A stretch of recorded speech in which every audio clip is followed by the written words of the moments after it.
नमस्कार। आज हम लोग बाल कृष्ण भट्ट के द्वारा लिखित एक निबंध जिसका शीर्षक है बातचीत, इस निबंध का सारांश के रूप में अध्ययन करेंगे। यह इंटर के विद्यार्थियों के लिए अति महत्वपूर्ण होगा। गद्य विद्या के अमूर्त विद्वानों में से एक बालकृष्ण सर्वविदित हैं। हिंदी गद्य के निर्माता, महान पत्रकार, निबंधकार व गंभीर चिंतकों में अग्रणीय माने जाने वाले बालकृष्ण गद्यकार के रूप में उन्होंने नवीन धरातल, नवीन दिशा व नवीन चिंतन से हिंदी साहित्य की समृद्धि बढ़ाने का बहुत बड़ा काम किया। अपने गद्य लेखन के माध्यम से हिंदी नवाचार और राष्ट्रीय आंदोलन के दौर में विशेष शैली से चमत्कार दिखाने वाले एकमात्र अगर कवि में से एक होंगे तो वह बालकृष्ण भट्ट का ही नाम होगा। विविधता का सर्वोपरि उपहार मानव की सबसे बड़ी विशेषता उसका वाक्य शक्ति है। जो बोलने की शक्ति है वही मानव श्रेष्ठ बनाती है। वाक शक्ति प्राकृतिक प्रद है, वह उस परमात्मा का देन है जो हमें इस दुनिया में भेजा है। मन की चिंतन धारा अत्यधिक समृद्धि होने के कारण वाक शक्ति में पूर्ण क्षमता आ जाती है। मतलब देखिएगा, आप छोटा सा बालक होता है, उसमें बोलने की क्षमता अनुकरण के द्वारा या माँ के सिखाने के बाद ही वह क्या होता है, बोलने की क्षमता को विकसित करता है। तो यहाँ भी यही कहा जा रहा है, वह वाक शक्ति में पूर्ण क्षमता आ जाती है। इसीलिए हृदय के उत्पन्न भाव, चिंतन, जो आपकी भावनाओं हैं उसको आप कैसे व्यक्त करते हैं, और जो आप चिंता भी करते हैं तो अपने वाणी बोली से उसे व्यतीत करते हैं, दूसरे के सामने व्यक्त भी करते हैं। संवेगात्मक अवस्था में आकर वाक शक्ति द्वारा वह अभिव्यक्ति होने लगता है।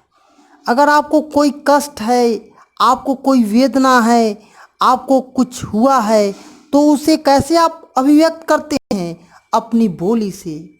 भाषण, संवाद और बातचीत वाक शक्ति की ही अभिव्यक्ति है।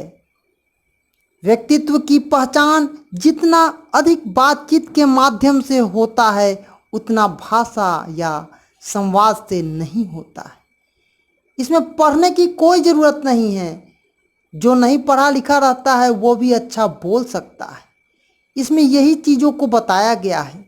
भाषण से भाषा और दक्षित चिंतन का परिचय मिलता है, परंतु बातचीत मन की गहराई धारणा का परिचय देता है। कुप्रकृति या सुप्रकृति की जानकारी किसी से मिलती है तो बातचीत से। बातचीत में अपने मन की धारणाएं अत्यंत स्वाभाविक और अभिव्यक्ति, मनोवृत्ति और आपके संवेगों को भी बड़े ही मार्मिक ढंग से प्रस्तुति किया जा सकता है। स्वाभाविक रूप से क्रमबद्ध होकर प्रस्तुत हो सकता है, जिससे व्यक्ति का परिचय प्राप्त होता है। जिस व्यक्ति को वाक शक्ति प्राप्त रहती है वह अपनी सोच से संवाद प्रस्तुत करता है और दुख, दर्द, सामाजिक, राजनीतिक आलोचना और समालोचना स्पष्ट रूप से व्यक्त करता है। दुख और दर्द, सामाजिक राजनीतिक आलोचना, यह सब क्या है? वाणी का ही एक रूप है। आर्ट ऑफ कन्वर्सेशन के हुनर की समानता स्पीच, जो बोलने की क्षमता है, और लेख दोनों नहीं कर सकते। जो विद्वान होते हैं, जिनमें बोलने की क्षमता होती है, उनमें एक अलग विद्वता होती है। जैसे आप सूरदास का भी नाम ले सकते हैं, कबीर का ले सकते हैं। इन लोगों में लिखने की क्षमता और जो क्षमताएं थी, उनमें उन्हीं के अनुरूप थी। वाक्यकार अपनी वाक्य कला से निपुणता के प्रसंग इस प्रकार प्रस्तुत करता है कि बातचीत का सिलसिला आरंभ हो जाता है और बातों बातों में अंदर से छिपी हुई आपकी जो विचार, आपकी जो भावना है, जो अभिव्यक्ति है, जो आपके अंदर आपकी विषादता है, उसको भी वह प्रदर्शित कर देता है। बातचीत का एक सिलसिला कर्मप्रिय, कौतूहलजन और अत्यधिक संवेदनशील होता है। सुखद संगोष्ठी इसी का नाम है। आप देखते हुइएगा, जब बहुत सारे विद्वान एक संगोष्ठी में या हिंदी सम्मेलन में आते हैं, तो अपनी वाणी, अपनी ओज से श्रोताओं का मन जीत लेते हैं।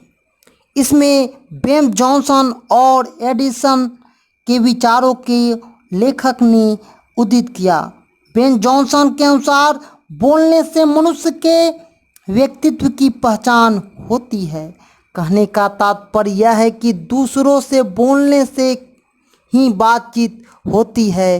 चिंतन रूपी आकाश में सैर करने की दीर्घकाल तक अभ्यास करने के पश्चात सौभाग्य मनुष्य के चिंतन पर ही स्थिर कर अपने मन के साथ बातचीत कर सकता है। अगर आपको कोई बात करना है, कुछ बातें आपको दूसरे के सामने प्रकट करनी है, तो दूसरा क्या सोचेगा, किस परिस्थिति में आपने उस वाणी को बोला, क्यों बोला, यह सब आप पर निर्भर करता है। तत्पश्चात संयोगवश मनुष्य अपने चित्त को स्थिर कर अपने मन के साथ बातचीत करता है। इसीलिए कहा भी जाता है, बातचीत करते समय अपनी वाणी को बड़ी ही मधुरता के साथ प्रस्तुत करना चाहिए। वाक शक्ति का दमन नहीं करना चाहिए। ऐसे व्यक्ति कुंठित हो जाते हैं और उनका विकास भी अवरुद्ध हो जाता है। बातचीत से उनका जो स्वर्णिम विकास होता है, अपने दोष और गुण को बातचीत के माध्यम से भी व्यक्त करते हैं। मन के सारे विकार प्रकट होने लगते हैं। अगर आप किसी के बातचीतों को सुनते हैं, तो आप में अच्छा है या उन चीज़ों के प्रति आपका बुरा व्यवहार है, वह सब प्रकट हो जाता है।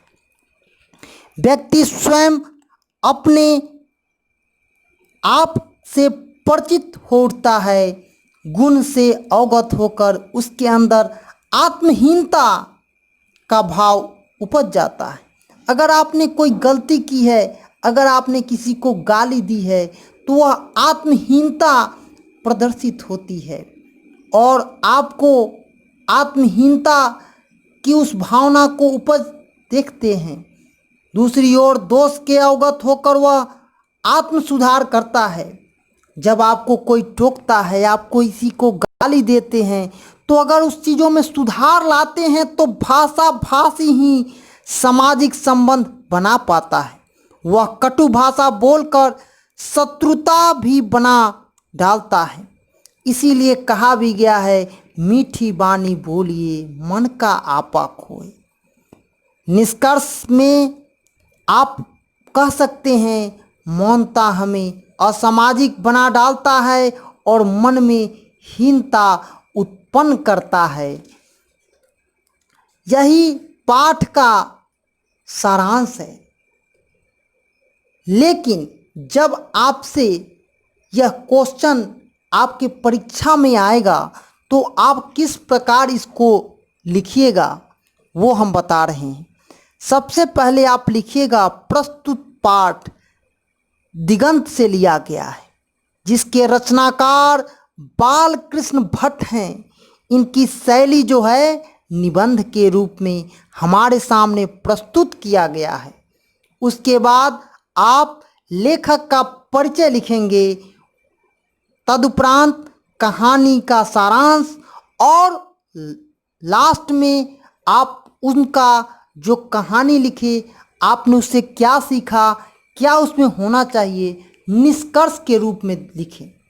इससे आपका क्वेश्चन का जो लेवल होगा वो बहुत अच्छा होगा और आप उन सफलताओं को पाएंगे जो आपने सोचा है।